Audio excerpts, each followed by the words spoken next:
Welcome to the Port's Garrison. Please like, subscribe, and share. Thank you. Greetings and welcome to the Port's Garrison. I am your host, PD Port. Now, this is supposed to be episode number 9, or this is episode number 9 of the week that was, where I normally take a look back at the topical news items for the week. But this week is going to be a little bit different in that I want to focus on one item only that grabbed my attention during the course of last week, and that was the budget presentation by the Honorable Prime Minister Andrew Holness. Now, it was filled with his usual fluff and all of that. A few good promises were made, but apart from the usual, there's one section that really grabbed my attention, and that was the section regarding the radaming of criminals. We're going to radam the criminals. That caught my attention. Here, take a look and listen. Are building the capacity to overcome the gangs in a sustainable way. We are going to radam the criminal gangs.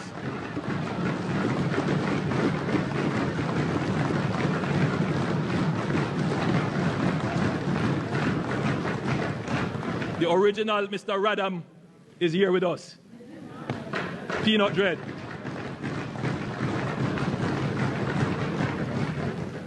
Madam Speaker.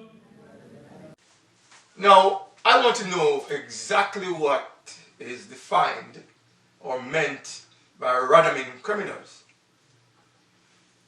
To my mind, that's too broad, way too broad, and is absent of measurables. How do I measure the success of radaming criminals?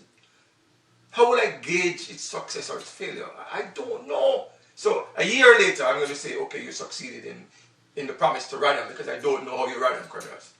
However, at the end of the clip, the Prime Minister acknowledged the presence of a certain Peanut Dread. This man has no real name, it seems, just Peanut Dread. His once popular phrase, radam, was used by the Prime Minister. It's a used phrase. It's going out of popularity, but it seems the Prime Minister is catching on to it late, and he's using it in his speech, and he acknowledged him sitting in the gallery of the Parliament. Now, I don't think Peanut Dread is the kind of character who should be a special guest of the Prime Minister, based on things he has said in social media over a period of time. Now, he is notorious for demeaning and threatening physical damage to women. In this era, when we look to be building proper values and attitudes, this is the wrong signal to be sending, Mr. Prime Minister. But am I surprised? Oh no, I'm not. These are the types of things or people that the Prime Minister holds up for the nation to be followed. Hold it up for the nation. Here he is once again catering to the lowest common denominators. Green clerks, radam, brogad, Peanut Dread, and so on. See, I'm not sure no one can forget the demolition of houses in Clifton in St. Catherine sometime last year. It was announced, the demolition was announced in Parliament by the Prime Minister to loud and prolonged banging of desks and tables.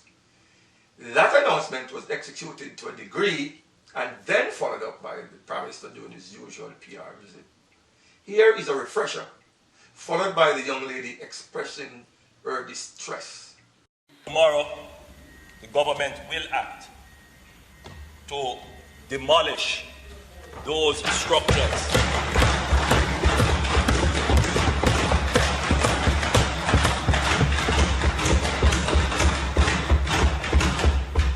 that have been illegally erected. John George side. Okay. But me recently, I hear about land selling over here and I come buy a piece of land.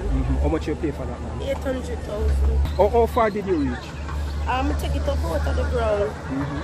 We spent 400,000 including the workman for the foundation and buy the steel, the cement and the blocks. I go look work just to compare workman. And everything, see that everything gone. I don't know what to do no more. So the $800,000 that you paid for the land, who you paid to? Me paid to my hairdresser introduced me to the man. And me get the receipt, then give them me PR and my ID and they turn up the receipt give me. They send the receipt give me. Nobody not give me no look one, no look nothing they not give me. No, after me just have paras and soldiers so them like on the plane. Me just have to work for go work. I see that work for go work. I change and me go work in the mountain because me not have it come here see if it below so. So I don't know what it do. Now, after demolishing the structure that was being developed, depriving the young lady of her dignity, the satisfaction that she would have gained knowing that she worked hard to construct her own home. She was also the special guest of the Prime Minister in Parliament. Imagine, the same person who oversaw the bulldozing of the development she was trying to get up and running, turn around and promise her land and then parade her as a PR tool to prop up his falling popularity. Mr. Prime Minister. Gimmicks and stunts. Now we'll cut it in here. Take a look and a listen. My name is Chanel Francis. I am 23 years old. I am a customer service agent.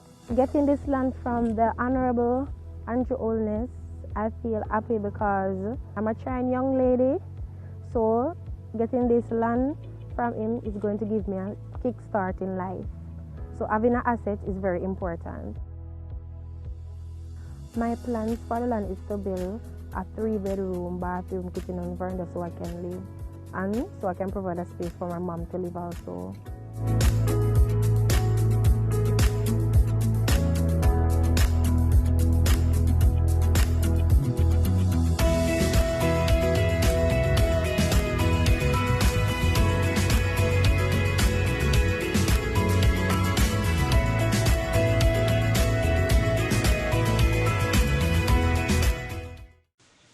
This is disgusting. She's been used as a political pawn. Was she the only person whose structure was demolished? Did the Prime Minister reach out to assist them as well? One person on Twitter, in a direct response to the Prime Minister's tweet, summed it up beautifully, and I quote, "You really need to know this is nauseating, insulting, and degrading. To have someone have to make the choice between a piece of land and their personal dignity for promotion, having already done traumatic damage, is a remarkable law. Why couldn't the gift be made without the promotion? Because it is not about her, it's about you. The display in Parliament was one thing, but this video, this is really ugly. The only thing about this is that she gets to move on better off materially." Now, the government is indeed a gimmicks government, bent on using the citizens as mere pawns in their political games, to their own political advancement. Your ratings going down, use some of the gimmicks to prop it up. Because that's something that people can relate to. The average person can relate to and hold it up. This is vulgar and we deserve better, Mr. Prime Minister. You need to do better. Well, until next week, when I have something else that bothers me, I want to ask you to walk good, take care of yourself, and don't let them fool you. As usual, one love, one heart, manners, enough blessings. Thank you. Thanks for watching.